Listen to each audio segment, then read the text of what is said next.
Je suis Mélissa Généreux, médecin spécialiste en santé publique, médecine préventive, et je suis aussi professeure agrégée à la Faculté de médecine des sciences de la santé de l'Université de Sherbrooke. En étant directrice de santé publique en 2013, au moment où la tragédie ferroviaire de Lac-Mégantic s'est manifestée, que j'ai compris qu'au-delà de gérer la crise aiguë à laquelle la communauté faisait face, on devait se préoccuper de leur santé psychologique. Les gens avaient perdu sur le plan humain, ils avaient perdu sur le plan matériel, ils avaient perdu leurs repères, leur routine. Et quand on y pense bien, il y a beaucoup de ressemblances avec ce qu'on est en train de vivre, mais cette fois-ci à l'échelle du Québec. Donc, dans ce sens-là, je vous dirais que tout ce qui est coop d'habitation ou type d'habitation ou dans son propre milieu, on a la chance de pouvoir côtoyer des gens, pouvoir se fier sur eux, pouvoir demander de l'aide et se sentir soutenu.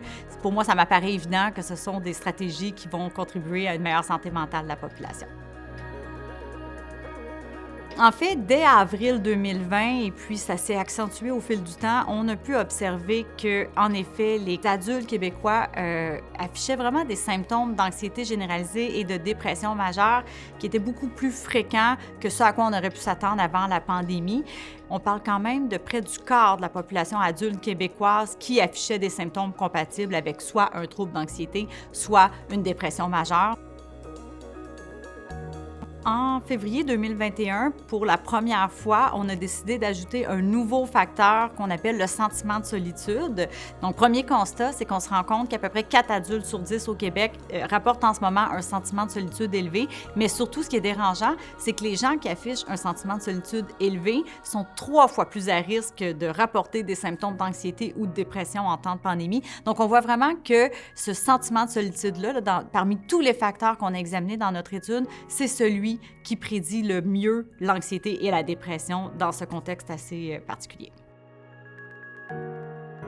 Un piège dans lequel on ne voulait pas tomber dans notre étude, c'est de ne mettre l'accent que sur les facteurs de risque, parce que ça nous amène beaucoup à regarder les problèmes et qu'est-ce qui cause les problèmes, mais on veut aussi apprendre sur ce qui protège les gens de cette adversité-là. Donc, on a le sentiment d'appartenance à la communauté qui est quand même significativement associé à moins d'anxiété, moins de dépression, de même que le soutien social. Donc, les gens qui rapportent avoir un bon niveau de soutien social, que ce soit de la part de leurs amis, de leur famille ou de toute personne significative dans leur vie, sont définitivement protégés contre l'anxiété-dépression.